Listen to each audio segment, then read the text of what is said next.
We remain steadfast in our commitment in delivering local news that matters, stories that inspire, enriching the lives of Filipinos in Central and Eastern Visayas, in the Philippines and across the globe. This is your GMA Regional TV, kapuso ng bawat Pilipino.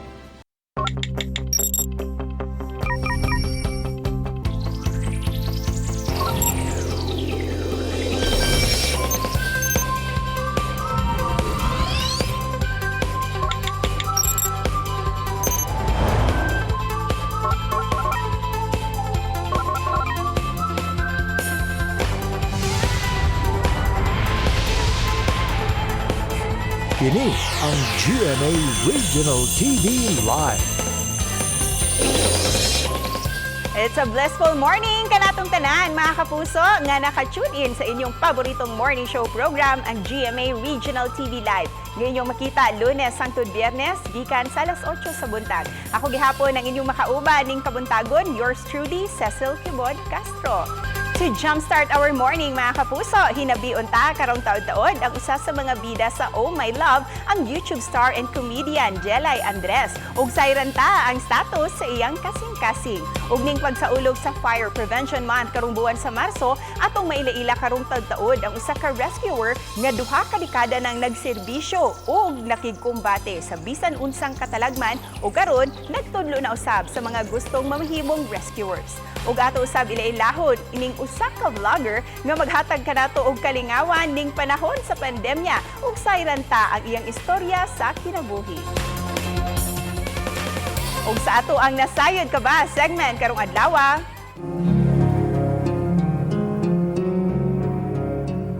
Usa sa mga gina-practice sa Roman Catholics ug pipila ka mga Christian denomination mao ang Ash Wednesday o Day of the Ashes ug mao kini ang 40-day fasting ug abstinence.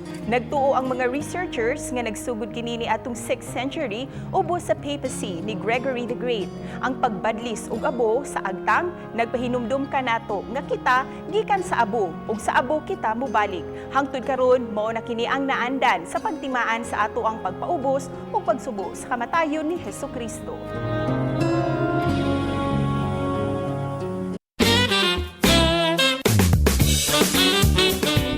Usa sa mga gisundan nato sa social media, ilabi na sa iyahang YouTube channel. Gani milyon-milyon ang iyahang mga followers tungod sa iyahang beauty and fashion taste. Let's all welcome Miss Jelay Andres. Mayong buntag, Jelay, and welcome to GMA Regional TV Live. Mayong buntag ni Cecil at good morning sa inyong lahat dyan at mga kababayan natin sa Cebu. Hello mga kapuso! Kumusta ka na, Jelay? What's keeping you busy these days? Mabuti naman po ako. Busy sa trabaho, sa taping, pag-focus sa ating mga sa ating teleserye at mag-alaga ng mga pets. And blooming ka ha, more and more each day. Ano ba yung sikreto mo, Jelay, sa always fresh and always happy na aura mo? Siyempre dapat lagi tayong nakasmile at lagi tayong positive para ang na-attract natin is puro positive din. Ngayong buwan ng Marso, ano yung mga pinaghahandaan mo or ano yung mga monthly goals mo ngayong buwan na ito? Ang goal is sana sa mga susunod na buwan is marami pang project na dumating at same pa rin yung ating mga monthly na, meron kasi akong mga monthly, ini-sponsoran ko yung mga donation ng ating shelter para sa ating mga pets. Ang galing naman. Kaya naman, Jelay, isa ka talaga sa mga most subscribed YouTube channel. Kasi with your 5.5 million and more subscribers, congratulations, Jelay, ha? How does it feel? How does it feel na ang dami mong pinapasaya sa mga vlogs mo? Masayang-masaya ako na maraming akong napapasaya kasi yun naman talaga yung gusto ko. Yun din yung nagpapasaya sa akin. Yung pag nakakapagpasaya ka sa mga tao, kapag nabibigyan mo sila ng inspirasyon, kung ano yung dapat nilang gawin, yung pagiging role model nila. Role model ko sa kanila kasi ginagaya nila yung mga ginagawa ko, mga sinasot ko, yung mga, alam niyo, pinapakinggan nila yung mga tips na sinasabi ko. So masaya ako na tinitingnan nila ako as role model at inspirasyon nila. And of course, lalo na to start vlogging, what can you advise, Jelay, para sa mga content creators who look up to you? Ayun, tuloy lang kayo. Tuloy nyo lang yung pangarap nyo, makakamit nyo yan. Huwag kayong hihinto. Kung meron man minsan, may mga taong gustong pabagsakin kayo or meron mga negative na dadating sa inyo, huwag nyo silang pansinin. Tuloy lang kayo. Tsaka huwag kayong mawawala ng pag-asa. Minsan kasi struggle sa pag-vlog is tatamadin ka kasi ang tagal kong mahit, kailangan tuloy-tuloy lang. At syempre may limitation din. Jelay, aside from your online presence sa TV, sinusundan ka din ng mga followers mo sa bago mong rom-com series, ang Oh My Love. Please tell us more about your character dito. Ang character ko po dito ay si Jenny Rose. Si Jenny Rose ay isang dalagita na nangangarap maging successful vlogger someday. And kapatid po ako doon ni Ate Lovey po, which is si Sensen, na medyo pasaway na kapatid pero mapagmahal naman. At si Jenny Rose po ay medyo kikay and funny. At abangan niyo po, meron siyang collab team doon, si Eddie. And talking about Eddie, syempre, one of your co-stars dito sa Oh My Love ay si John. Kumusta naman yung relationship nyo sa harap ng camera and of course, sa likod ng camera din? Okay. Una sa likod ng camera muna.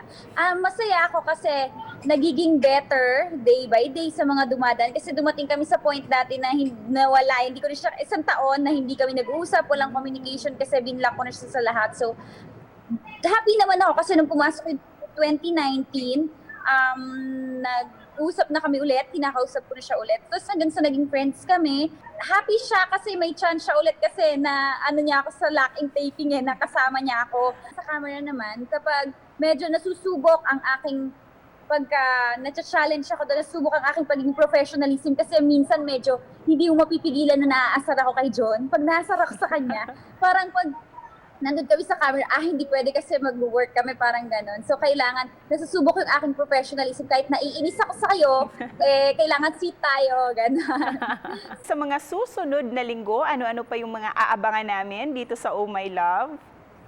Ayan, pagpatuloy niyo lang po ang pagnood ng Oh My Love gabi-gabi kasi siguradong mag-good vibes kayo gabi-gabi at abangan nyo kung paano kami magliligawan ni Eddie. And thank you so much, Jelay, for spending your morning with us. Thank you po, Miss Cecil. Thank you mga kapuso natin dyan sa Cebu. Mag-ingat po kayong lahat. God bless po. Huwag mo kadto si Jelay Andres, mga kapuso, nga maghatag ka nato og pampa-good vibes and inspirasyon kanatong tanan pinaagi sa iyang social media influence o sa iyang acting abilities sa bag-o niyang rom-com series, ang Oh My Love. Busa, more good vibes pa coming your way, mga kapuso, sa pagbalik sa GMA Regional TV Live. Kini ang GMA Regional TV Live.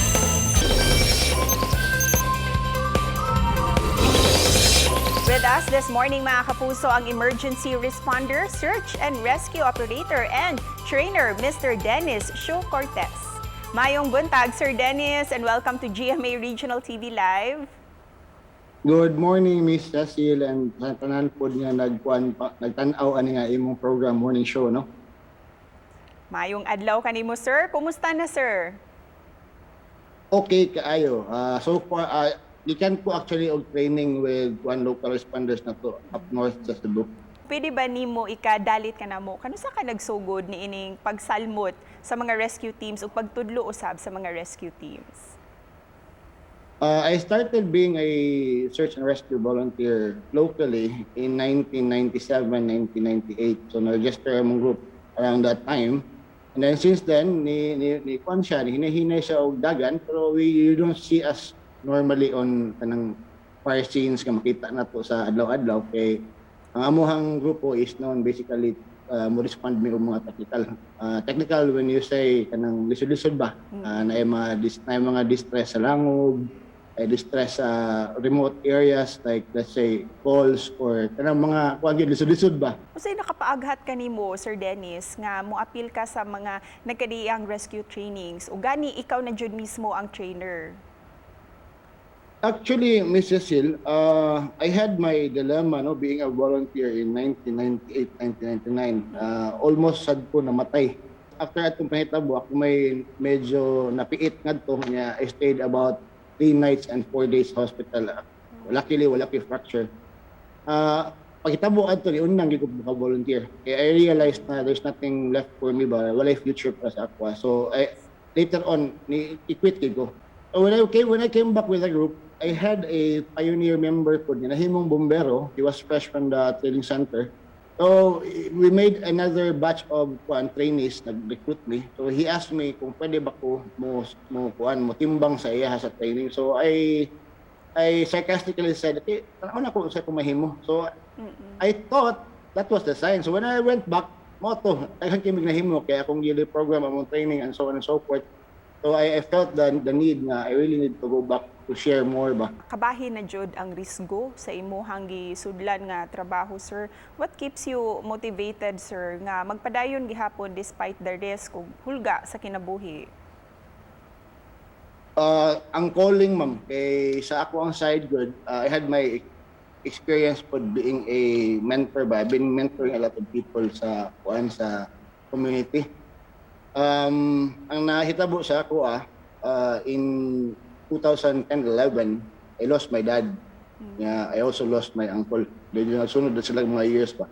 And these two persons are the only numbers, duha man na, 2 numbers na di na ko makalimutan sa akong kinabuhi. A lot of people are asking me how many lives that I have saved. So, mahitabo sa ako, makadikli ko recall sa number of lives, but I can only remember the number of people who died in my hands. So, ako lang is that if I stop sharing what I have, the more ko nagputol or nagbutang og hindrance for me to give meaning sa life ba. Og karon nga gisaulog nato ang fire prevention month karong buwan sa Marso. Unsa imong mahatag nga mga tambag, sir, aron malikay ta sa sunog ilabi na nga sagad ka nato naanas mga panimay karon go work from home, stay at home? Ang atong pamalaod sa Bureau of Protection wala mag-allow tanan nga balay, no, kay tayo mga middle class and then lower class ng mga communities. Wala ginag-require nga kada balay na at fire extinguisher. A household that has a fire extinguisher and you know how to use it, tindot ka na sa tanan. Sa tinuod lang, ako ang sakyanan na sa portable fire extinguisher. At the same time sa akong kitchen, ako may portable fire extinguisher. And I know how to use it. Very important na kayo. Lisod kayo mo firefighting equipment and firefighting equipment and we don't know how to use. So, ang usa ka butang nga dapat duman labi na maraso na pod maabot ng Kwaresma. Lisod kay sa tanang panahon nga himbak ko makalimot ka sa simple rules nga kanang take off sa imuhang pag off sa imuhang LPG supply, and then know where to shut off your electricity supply. Kay these two are common causes of fire, labi na mishandling, no, kanang tapos connections, this and that. Importante kasi tanang kahibaw ka sa imong exit sa balay. That is number one. If you're living in a condo, if you're living in a rented space, very important knowledge of where are the exits. Never ever stay in a toilet. Okay, common kina kanang hoax ba. People will say, stay in the toilet, tinuod lang is fire hazard, fire trap na siya. Ayaw kanato kung maratol tawag, diha pa masugod tanan. Once wala kay presence of mind, everything will spool up. Ug daghan kaayong salamat, Sir Denny, sa mga impormasyon nga imong gipaambit. Salamat, Mrs. Hill. Good morning. Ug mga kapuso, mubalik pa ang GMA Regional TV Live. Kini ang GMA Regional TV Live.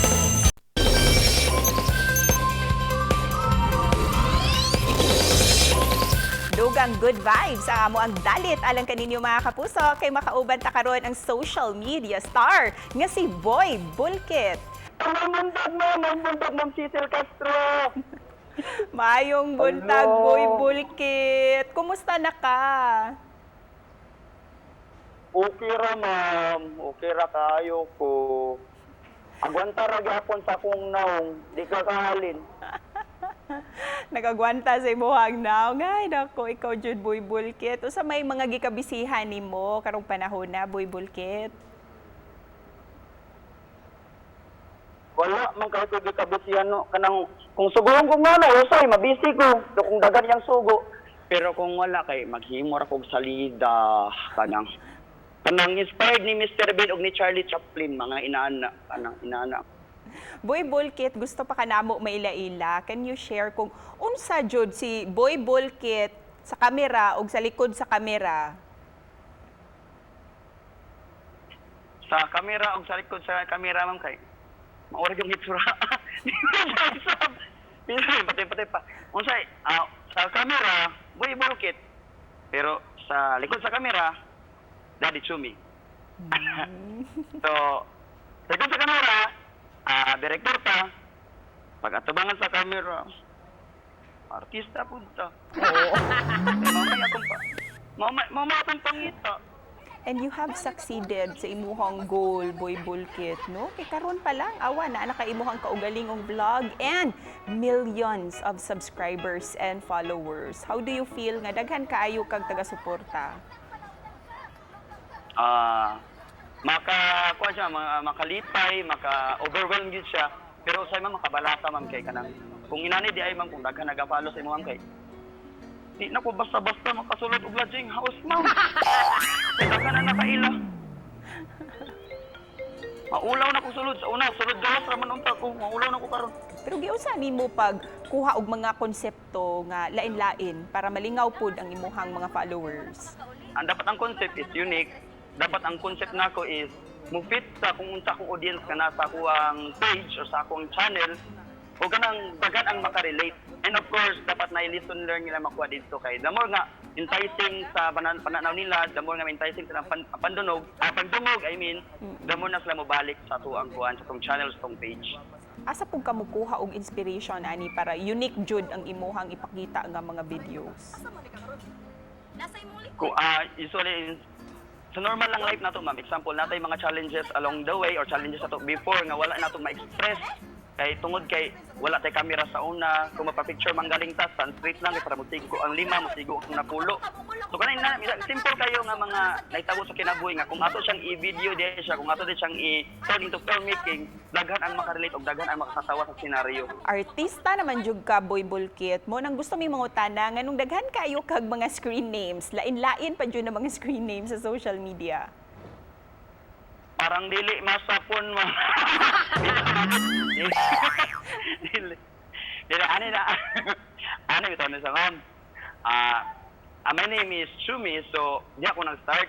So from doing vlog, naghimo ko line-line nga mga screen name sa depende sa karakter nga akong gina-portray. Tapos, ang itabo rin ma'am, way back 2017, isa sa nag-viral, isang akong film series nga Bulkit series. Ana siya, about na sa kanang bana nga nangabit, ako to. Tapos na okay na, nag-solve, gikidnap ang asawa, tapos gi-save, tapos na okay ang relationship. So pag viral lang ito ma'am, ayan na mong gigamit ang word mismo. Ang title mismo, gigamit na ako Boy Bulkit as my screen name. Para nimo, what makes a good vlog? What makes a good vlogger? Para sa ko, the best vlog or the good vlog, katong yung nagitay makuha nga pagtulunan. Katong vlog bitaw nga, ang makakita sa imo ka, ay, ulas Bulkit, buang-buang lagi nang gibuhat niya, so dapat dili na to ni awaton. So, kada pinakauna ginato naman ba niya, kuan pod kanang the best nga vlog is ato gi-exert tao katong passion o kanang grabe nga effort yun mamba nga. Atong unaw-naon nga, once maghimo tag video, magkait tag video nga, this is our product nga dapat kani mulungtan na hangtod hantod kung wala lay mag-delete lang unta. So atong panikamutan nga, tanawam, gilangawon ako kamalog explain. Bas pa ko gahapon eh. Kanang atong parang kamutan bitaw mga kanang mukuan kanang dagang gid ang matun-an dili lang kanang basta makita ning gini mo makita nato ang kalainan ma'am sa vlog nga naay dedication og naay effort nga atong gi-embed ana nga kuan og napod siya art. Ang good vlogger para sa kuha, ako'y copy ma'am atin pa ma'am. Ako'y copy dire. Ako itong English galing kay lisod mo kay memorize to ni. Ha? Makahulat pa ka gamay lang kay ma'am. Oo. Sige. Basta kanang good vlogger di ako makita akong copy. Ang good vlogger man kana maka-share siya mga ideas ma'am nga for the common good of everyone ug kanang dili pa bitaw ka makasakit sa mga tao nga way labot sa imong vlog. Kanang kung namanggali kay kanang i-joke, joke yourself, na ayaw lang yun ng apil-apil ang mga tao nga walay labot. Ug karon nga daghan naman jud kaayo kag mga videos nga may viral ug nakabot na nimo ang mga millions of viewers. Unsa pa ang imong gustong mga pangandoy, gusto nimong makabot? Kuan, unta kanang millions nga views, mahimong tag piso ang isa para tag milyon po unta ako ang madawat. Sakto, oo. Viewers sama nang bang kung tag piso pa lang mo kanang isa man kay lang. Pero akong kasala kakitaan niya akong mga followers, thank you so much. Ang akong panganupod nga one day nga mailagid ang atong tingog sa mga Bisaya bitaw ma'am nga dili na kita nga Bisakol nga para Bisakol nga mubupan lang tos tuwa, but we are Bisakol. Instead nga unsa nang Bisakol, that is Bisaya ang Pulukoy. That means we are sanguine, bibo. So dili na to Tagalog negative nga meaning ang word nga Bisakol itself. Tagalog bibo na siya nga tao, bibo na siya nga Bisaya. Para wala na magdaog-daog sa tuwang mga Bisaya, wala na mag-lockdown manggaling. Sakto jud na busa. Before we end atong interview karong buntaga unsa ang imuhang mensahe para sa imuhang mga fans and followers and our viewers? Sa 1.4 million followers ako sa Facebook page. Thank you so much yung tanan guys. Maybe dili na ako matubag tanan yung text o yung mga message pero heartily daghan kayong salamat sa inyo kay wala si Boy Bulkit, wala among team Artistang Hilaw kung wala mo sa mga nagsuporta. And of course, sa tanan nga nagsuporta sa akong Daddy Chumi nga YouTube channel, thank you so much. Sa akong bago nga Boy Bulkit Adventure, thank you so much sa nakasubscribe na. Sa wala, pindutan na ninyo. And almost we have, napaday ma'am, kulang kag isa ka buo ka kanang subscriber para mahimo ng 130,000 subscriber akong YouTube channel. Ma'am, murag ikaw na lang gyud ang wala, ma'am. Pag-upload, ma'am. And Daghang salamat Boy Bulkit ay kabala ka liked and subscribed na jud na for sure. thank you, ma'am. Kaganiha sa Bestot, gisaysay ni Oh My Love star Jelay Andres ang subling pagbalik sa maayong relasyon nila sa iyang bana nga si John Gutierrez. Pamatuod lang mga kapuso nga ang paghatag ug pagpangayo og pasaylo usa ka expression gayud of love. Samtang nakauban usab nato ang emergency trainer Mr. Dennis Show Cortez nga mipaambit sa iyahang mga kaagi isip emergency responder nga mausay gusto niyang itudlo sa mga milangkob karon sa mga emergency response team sa Subo. Og nahinabi usab nato ang makalingaw nga social media star nga si Boy Bulkit nga pinaagi sa iyahang pasiaw og mga vlogs tumong niya nga makahatag og maayong impluwensya sa iyahang minilyon nga mga followers.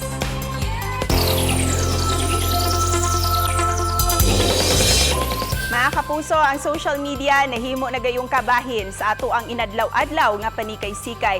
Busa, responsibilidad usab nato ang pagpili og mga online platforms ug pagpili og mga online personalities nga makahatag og makabuluhanog mga impormasyon ug kalingawan. Busa, we'd like to leave you with these words to ponder mga kapuso. God uses rescued people to rescue people. Gikan ni Christine Kane, usa ka Australian activist. Og alang sa dugang detalye mga kapuso, bisitaha ang ato ang official website sa www.gmaregionaltv.com and subscribe na sa ato ang YouTube channel GMA Regional TV for more episodes sa ato ang mga programa sa Regional TV. Og daghang salamat mga kapuso sa subli natong panag-uban this morning. Og nang hinaot kami that you'll enjoy your day and the rest of the week.